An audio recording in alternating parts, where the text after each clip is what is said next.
Bom dia a todos. Me toca falar aqui sobre responsabilidade objetiva da pessoa jurídica na lei anticorrupção empresarial. E vou me permitir trazer algumas breves reflexões sobre esse tema, para tentar contribuir um pouco com esse debate. Lembrando que este seminário está sendo transmitido online, em português e inglês, e está sendo acompanhado também ao vivo. Portanto, nós estamos aqui tratando sobre os novos paradigmas da Lei Anticorrupção Empresarial, Lei 12.846/2013. Para tratar deste tema, responsabilidade objetiva da lei da pessoa jurídica na Lei 12.846/2013, gostaria de estabelecer algumas premissas. A primeira premissa diz respeito à discussão sobre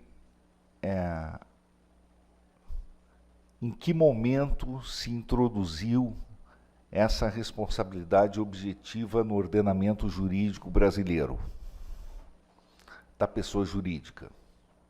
Essa é a primeira discussão que se deve estabelecer. E de que natureza se trata essa responsabilidade objetiva? Ora, em primeiro lugar, essa responsabilidade objetiva da pessoa jurídica, ela não se confunde com aquela responsabilidade objetiva prevista na Constituição de 88, que é a responsabilidade objetiva do Estado por indenização por atos lesivos, responsabilidade civil do Estado, que é uma espécie de responsabilidade objetiva de pessoa jurídica, que é a responsabilidade civil do Estado, que está prevista na Constituição de 88. Então, nós devemos diferenciar essa responsabilidade objetiva da pessoa jurídica, tratando-a como uma responsabilidade de cunho administrativo sancionatório. Portanto, é fundamental situar essa responsabilidade objetiva da Lei 12.846/2013 como uma responsabilidade do direito administrativo sancionador por atos de corrupção praticados por terceiros, mas ainda assim poderíamos dizer por atos de terceiros, porque a pessoa jurídica não pratica atos próprios. A pessoa jurídica sempre manifesta a sua vontade por atos de terceiros. E não se confunde dessa forma com responsabilidade civil. A responsabilidade civil da pessoa jurídica, ou responsabilidade civil do Estado, essa já vinha prevista na Constituição de 88. Então, há uma diferença entre responsabilidade civil do Estado, que estava prevista na Constituição de 88, e a responsabilidade da pessoa jurídica no âmbito do direito administrativo sancionador, por atos de corrupção de terceiros. De outro lado, essa responsabilidade prevista na Lei Anticorrupção Empresarial por atos de corrupção no direito administrativo sancionador, ela é uma responsabilidade bem específica. Direito administrativo sancionador, atos de corrupção. Não significa que não houvesse outras modalidades de responsabilidade da pessoa jurídica no âmbito do direito administrativo sancionador. Por exemplo, responsabilidade da pessoa jurídica no âmbito do direito do trabalho, anteriormente à vigência da Lei Anticorrupção Empresarial. Poderia já existir responsabilidade da pessoa jurídica no âmbito do direito do trabalho, por outras modalidades de responsabilidade, mas não por atos de corrupção, não no âmbito do direito administrativo sancionador. Não responsabilidade objetiva por atos de corrupção.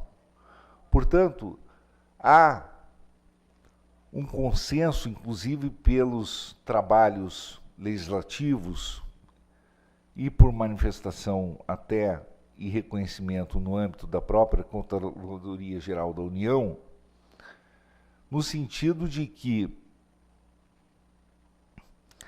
essa modalidade de responsabilidade objetiva por atos de corrupção foi uma inovação da Lei 12.846 de 2013.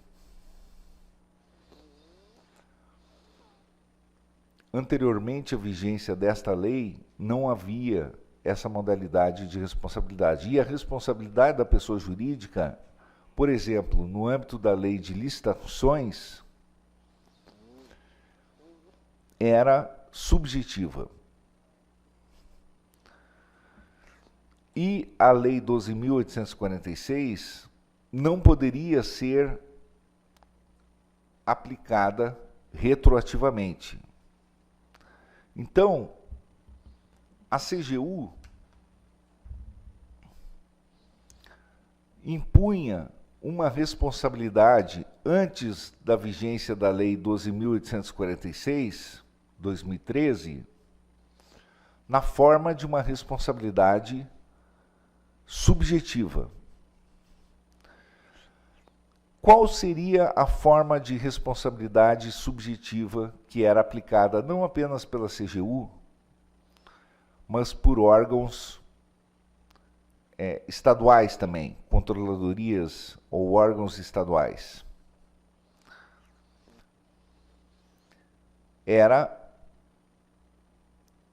a aferição de dolo ou culpa das pessoas físicas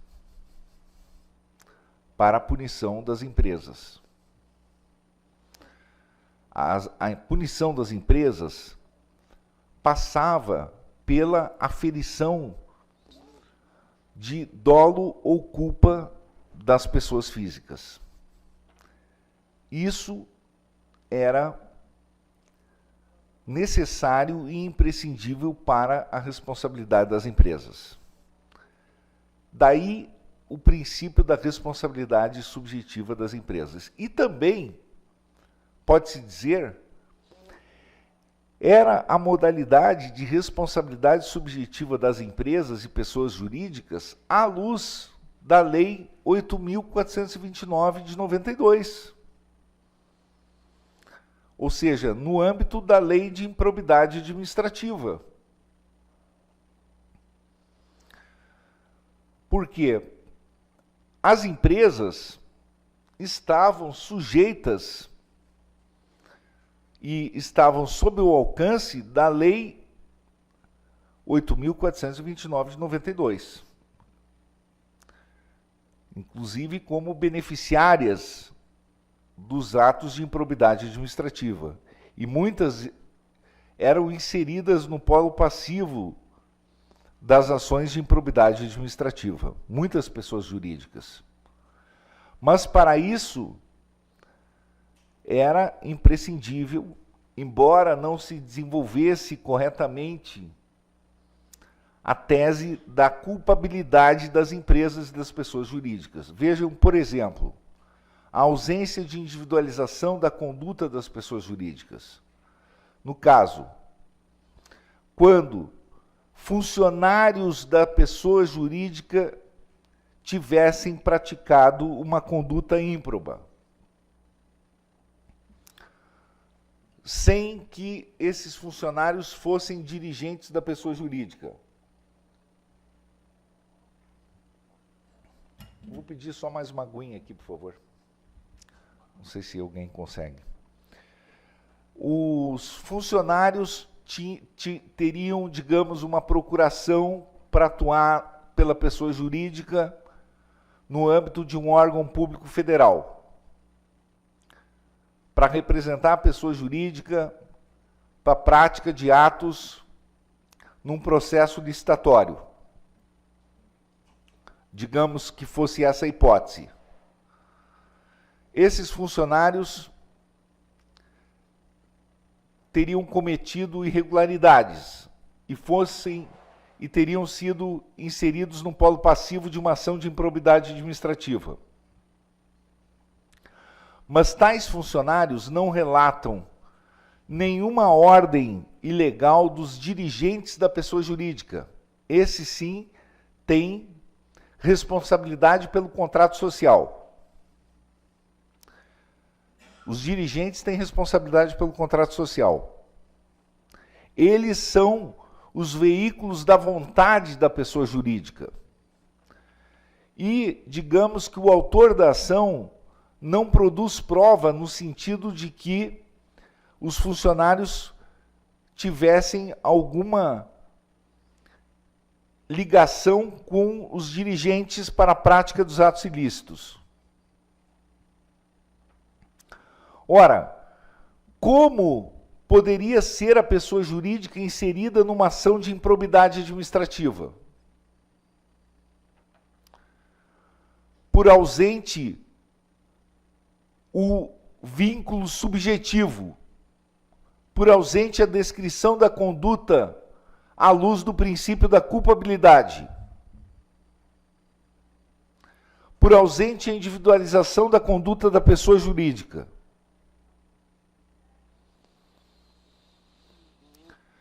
Vejam,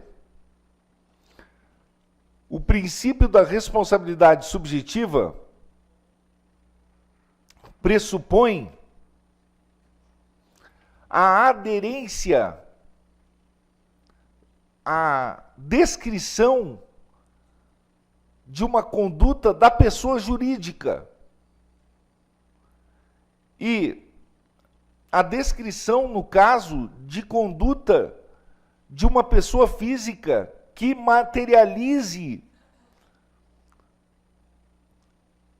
a vontade da pessoa jurídica, ou a descrição de uma conduta de alguém que tenha cumprido ordens de uma pessoa que tenha materializado a vontade da pessoa jurídica. Pode ser que tenha uma delação nesse sentido com elementos de corroboração. Precisa haver essa prova, à luz da Lei 8.429 de 92, ou à luz da legislação de licitações. Eu digo, à luz da legislação anterior à Lei Anticorrupção, e logo entrarei no que é o sistema da Lei Anticorrupção Empresarial. Mas eu falo, o sistema normativo anterior à Lei Anticorrupção Empresarial, o que é o sistema de responsabilidade subjetiva. E como funciona o sistema de responsabilidade subjetiva. E agora já, dando um pequeno salto, eu parto para a seguinte premissa. Muitas ações de improbidade contra pessoas jurídicas são ineptas, por ausente a descrição do elemento subjetivo da conduta. Por ausente a descrição do elemento subjetivo da conduta e por imputação de responsabilidade meramente objetiva. O que aconteceu com a reforma da Lei de Improbidade Administrativa? A reforma da lei de improbidade administrativa tornou a lei de improbidade inaplicável às pessoas jurídicas. Lá no artigo 3º, ela diz: quando o fato constituir um ato de improbidade empresarial ou um ato enquadrável na lei anticorrupção empresarial, esta lei se aplica imediatamente, pelo critério de especialidade, à pessoa jurídica, tornando-se a lei de improbidade inaplicável à pessoa jurídica. É uma espécie de critério de non bis in idem plasmado do ponto de vista legislativo. Ora, se isso é verdadeiro e a lei é autoaplicável do ponto de vista imediato, o que acontece? Nos processos em curso,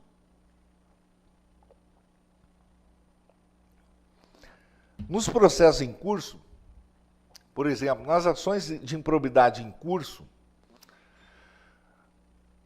deve-se arguir imediatamente a extinção do processo em relação à pessoa jurídica, caso esta mesma ação, caso os mesmos fatos arguídos em relação à pessoa jurídica constituam infração tipificada na lei anticorrupção empresarial. Por quê?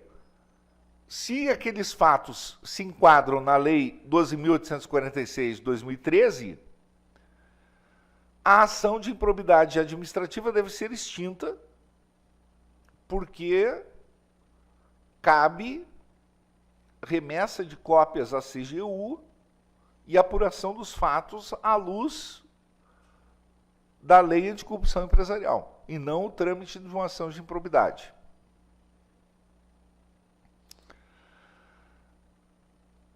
E, no caso,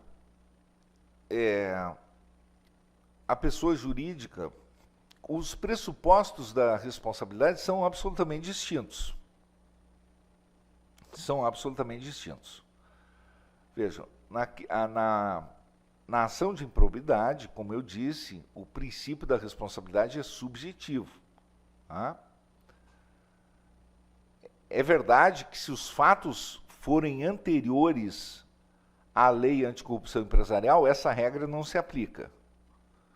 Se os fatos forem anteriores à lei anticorrupção empresarial, essa regra não se aplica. Essa regra se aplica se os fatos forem contemporâneos. Porque para fatos anteriores à sua vigência, a lei anticorrupção empresarial não se aplica.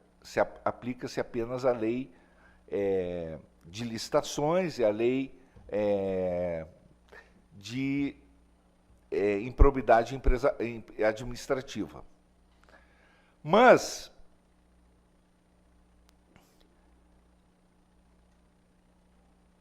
vamos agora olhar a lei de improbidade empresarial, a lei da empresa limpa, a lei anticorrupção empresarial. Porque olhamos rapidamente o princípio da responsabilidade subjetiva. E como esse princípio da responsabilidade subjetiva tem sido mal interpretado em relação a pessoas jurídicas, ou em relação até a pessoas físicas também.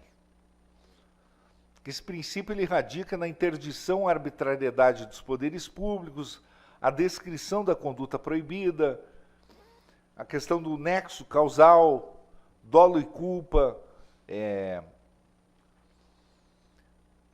e como isso deve ser bem descrito na inicial acusatória.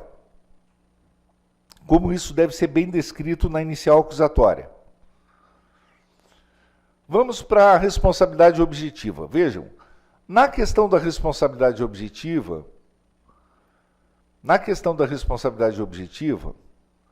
por incrível que pareça, há pareceres, é um parecer, por exemplo, que eu vi dentro da CGU, subscrito por um consultor jurídico, dizendo que a responsabilidade objetiva ainda pressupõe a análise do dolo e culpa dos agentes pessoas físicas. Um parecer que foi ainda aprovado na gestão do ministro Wagner Rosário. Depois eu posso compartilhar esse parecer. Tenho aqui o parecer, até vou citar para não ficar... qual é o parecer?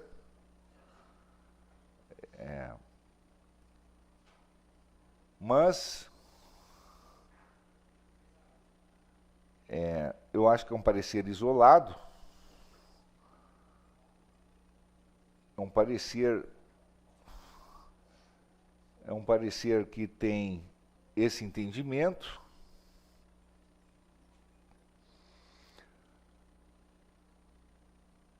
Mas realmente é um julgamento do caso Promon, parecer Conjur, NUP 00190 0041 65/2015 55. Interessado Promon Engenharia Limitada.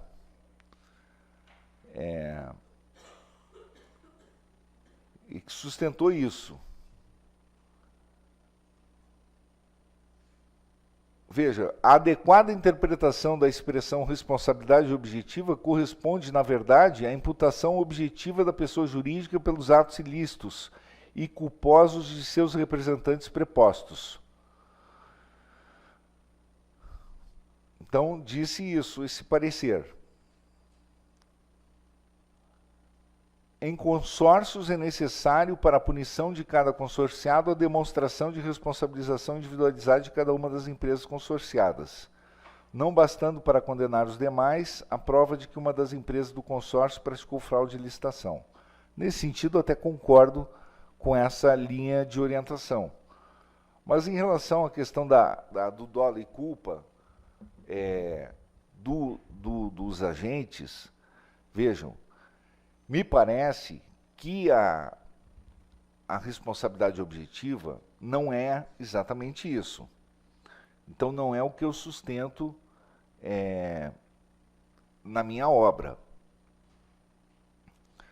O que eu sustento é outro tipo de linha teórica no direito administrativo sancionador. Vejam. A responsabilidade objetiva da pessoa jurídica, ela caminha por uma responsabilidade por organização defeituosa. Então, a pessoa jurídica, se há um ato de corrupção praticado, uma fraude objetiva praticada e materializada, uma materialidade de uma fraude, o que tem que se investigar para a responsabilidade da pessoa jurídica, efetivamente, é a evitabilidade daquele ato. A evitabilidade daquele ato. Obviamente, que se existem excludentes em relação à inexistência do fato, se existem excludentes em relação à inexistência do fato, ou a falta de relação causal do agente com o fato, o agente, eu digo, o preposto da pessoa jurídica, é óbvio que esse tipo de excludente vai afetar a pessoa jurídica. Ou a própria inexistência do fato, a falta de materialidade do fato. Então, existem algumas excludentes que afetam a própria pessoa jurídica. Se o fato inexistiu, isso afeta a responsabilidade da pessoa jurídica. Não há materialidade do fato, há uma inexistência do fato. Há uma ausência de relação causal entre a pessoa e o fato. E isso, obviamente, impacta a responsabilidade da pessoa jurídica. Impacta a responsabilidade da pessoa jurídica. Então, há algumas excludentes que impactam a responsabilidade da pessoa jurídica. Mas na medida em que a fraude existiu, a fraude foi comprovada, se a fraude foi comprovada, nós temos aí um problema concreto para a pessoa jurídica enfrentar. Então, se houver comprovação da fraude, haverá excludentes que não socorrerão a pessoa jurídica. Quero cumprimentar o ministro Navarro, que está chegando aqui. Bom dia. Haverá excludentes que não socorrerão a pessoa jurídica. Então, nesse sentido, a fraude, a pessoa jurídica terá que comprovar também se ela adotou, e aí nós trabalhamos muito esse conceito de evitabilidade na organização. Por quê? Porque também há na responsabilidade objetiva, nós temos que considerar que qualquer empresa, especialmente se nós pensarmos as multinacionais, as grandes empresas, e se nós fizermos um paralelo dessa empresa privada, nós temos que traçar um paralelo das empresas privadas com o setor público. Nós não podemos ser, digamos assim, mais rigorosos com o setor privado do que com o setor público. E é isso que nós devemos considerar. Veja, se no setor público, um setor íntegro, digamos assim, um poder judiciário, se nós considerarmos, por exemplo, um poder judiciário, ou um poder executivo, ou qualquer instituição, digamos assim, uma instituição íntegra, ela admite uma estatística de corrupção? Uma instituição íntegra, no Brasil, uma instituição íntegra, ela vai tolerar uma determinada estatística de índices de corrupção?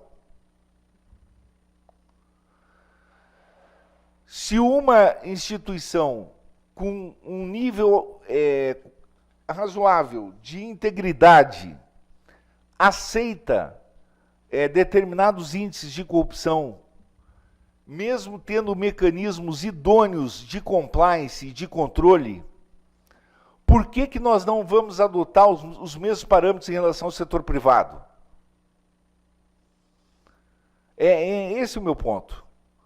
Por exemplo, o judiciário brasileiro, ou, por exemplo, as Forças Armadas, ou, por exemplo, Dr. Walter Baeri, satisfação, ou, por exemplo, outras instituições, mesmo o Poder Executivo, se nós pensarmos assim, uma evolução do Poder Executivo, ele vai ter problemas de corrupção. Qualquer instituição, veja, a corrupção existe até na Noruega, ou até na Finlândia. Então, qualquer instituição terá algum índice, algum indicador de corrupção.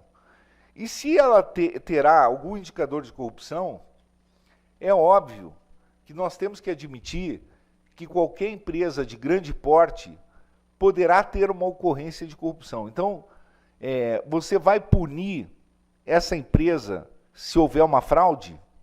Necessariamente? Não, você não pode punir essa empresa necessariamente com responsabilidade objetiva, com uma multa dentro daqueles percentuais. Você tem que verificar se a empresa tem os mecanismos de compliance efetivo. Então, se ela tem os mecanismos, a meu ver, esses mecanismos, e é isso que eu escrevo no meu livro,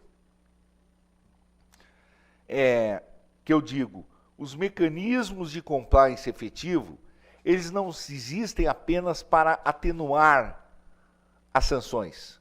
Eles existem também para excluir a relação causal. Se eles constituem mecanismos de compliance efetivo, eles devem excluir o nexo causal entre a conduta da empresa e a sua culpabilidade pela organização defeituosa. E aqui que nós entramos com a tese, a teoria da organização defeituosa, que é uma teoria clássica na culpabilidade empresarial, que é uma teoria clássica e que nós adotamos também na nossa obra, Direito Administrativo Sancionador, para dizer o seguinte: olha, na culpabilidade da pessoa jurídica, a culpabilidade por organização defeituosa ela deve ser excluída quando a pessoa jurídica adota os mecanismos de compliance efetivo, e aí poderíamos discorrer aqui mais longamente, um pouco mais, até extrapolando um pouquinho nosso tempo, para dizer o seguinte: o compliance efetivo, e quem tem um ótimo guia de compliance é o CAD, nós temos que combater o compliance de fachada, temos que ter uma estrutura de compliance baseado cada vez mais em certificações. Veja, quando a lei anticorrupção surgiu, eu lembro que eu fui páginas amarelas da Veja em 2014, ainda não tinha sido ministro, foi em 2014 como jurista, e eu disse, olha, vai surgir aqui uma indústria do compliance, muitos escritórios fomentando compliance, etc. E foi o que surgiu. O problema hoje é nós formatarmos um compliance baseado em certificações. Certificações internacionais, vejam, nós temos o Proética na CGU, não adianta ter certificações que não tenham credibilidade. Nós temos que buscar certificações internacionais. Nós temos que buscar a certificação da CGU. Nós temos que ter um compliance baseado em certificações. Nós temos que ter um critério de sustentabilidade ética para o compliance. E temos que buscar um conceito de compliance officer independente. Para que esse conceito de compliance officer, que cada vez mais nós temos tido técnicos aqui, por exemplo, diretores de governança, como o Navarro, o Spinelli e outros técnicos de excelência no mercado, que o mercado comece a valorizar técnicos desta magnitude, para que agreguem credibilidade para as estatais e para as empresas privadas. Porque nós não podemos olhar uma empresa privada sem ter a credibilidade no seu diretor de governança e no seu compliance officer também. Porque nós vivemos um tempo em que o meu querido amigo, saudoso professor Diogo de Figueiredo Moreira Neto falava no espaço público não estatal. O espaço público não estatal, em que as empresas privadas têm que cooperar com o setor público não estatal, quer dizer, tem que ocupar um espaço público não estatal e cooperar com o setor privado. E para isso nós vamos ter condição de reduzir o espectro punitivo. O espectro punitivo do Ministério Público tem que ocupar todo esse espaço com essa ganância de multas, com esse espaço fiscalizatório excessivo. Nós temos que caminhar mais para a autorregulação. E a autorregulação é um caminho de maior segurança jurídica, onde as empresas, junto até com o Poder Executivo, vão para uma autocomposição e vão solucionar os conflitos, como nos Estados Unidos, fora do Poder Judiciário. Porque ninguém mais aguenta, na verdade, sobreviver dentro do Poder Judiciário. O Poder Judiciário é muito imprevisível, é muito lento, é muito caro. Eu lembro de estudar na faculdade o Denis Lloyd, a ideia de lei, que ele dizia: a lei é igual para todos, assim como o Hotel Ritz, qualquer um pode entrar. Mas vejam, qualquer um pode entrar. Qualquer um pode entrar nos tribunais, só que é o seguinte, você demora quantos anos para resolver um contencioso? E o desfecho é como diria o Gustavo Zagerbelski, que eu estudei nos anos 90, ainda no doutorado com o professor Garcia de Enterria, é um direito dúctil, maleável, flexível, que se derrete nas mãos das autoridades públicas, do Poder Judiciário ou do Ministério Público, e nós não sabemos qual é esse direito. Um dia de uma forma, amanhã amanhece de outra forma. Então é muito melhor nós buscarmos essas agências reguladoras, como são compostas por técnicos, que é a CGU, que é o CAD, são agências especializadas para compor os conflitos fora do judiciário. Ou melhor ainda, uma autocomposição, uma autorregulação. Então, essa lei anticorrupção empresarial, ela é muito saudável no sentido de proporcionar essa autorregulação, proporcionar esse conceito de compliance efetivo e proporcionar que determinadas agências aqui, que são aquelas do Poder Executivo, quer dizer, veja o paradoxo que o ministro Vinícius Marques de Carvalho alertou aqui. Autoridades querendo o monopólio do combate à corrupção no Brasil e querendo promover uma regulação, uma heterorregulação muito mais distante da realidade, em cima de ilícitos, quando na verdade o caminho é a prevenção, a orientação e deixar que a autorregulação funcione. Então, realmente, eu vejo que esses conceitos fluidos têm que permear essa autorregulação e esse conceito de responsabilidade objetiva que nós estamos tratando aqui digamos, preenchido por uma perspectiva que tem que ser compreendida realmente por uma organização sustentável e que a empresa pode compreender que o defeito na sua organização pode gerar responsabilidade e ela pode prevenir isso através de uma sustentabilidade ética. Ela pode prevenir. E a responsabilidade subjetiva, que é o conceito anterior à vigência da lei, também tem que ser melhor compreendido. Mas que esse conceito de responsabilidade objetiva não é um conceito de risco integral. Essa é uma ideia, uma pedra de toque importantíssima, porque às vezes o conceito de responsabilidade objetiva é confundido com a responsabilidade por risco integral. E a responsabilidade por risco integral é o seguinte, você confunde como se a empresa fosse responsável por tudo que acontece, como se fosse, sobre qualquer fraude que acontece dentro da empresa, a empresa vai ser punida. Não é assim. Há uma série de excludentes passíveis de serem defendidas. A empresa não é punida automaticamente por qualquer fraude. A empresa tem direito de se defender. O fato pode não ter ocorrido, o fato pode ser inexistente. Pode não haver relação causal entre o agente, pessoa física, e o fato.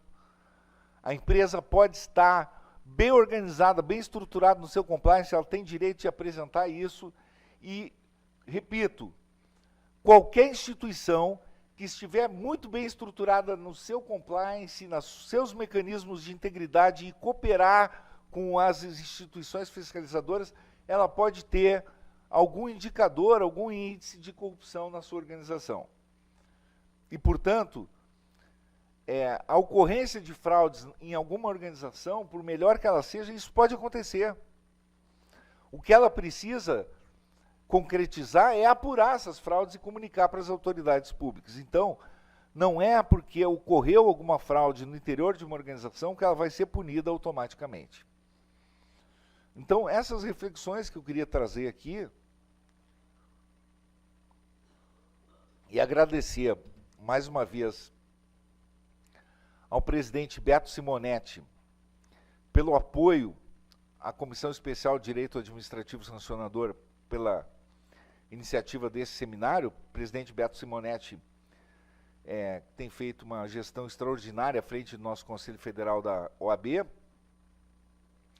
E principalmente agradecer aí a todos os palestrantes, começando pelo ministro Vinícius de Carvalho, mas a todos que estão comparecendo aqui neste seminário. Muito obrigado a todos que nos assistem. Obrigado.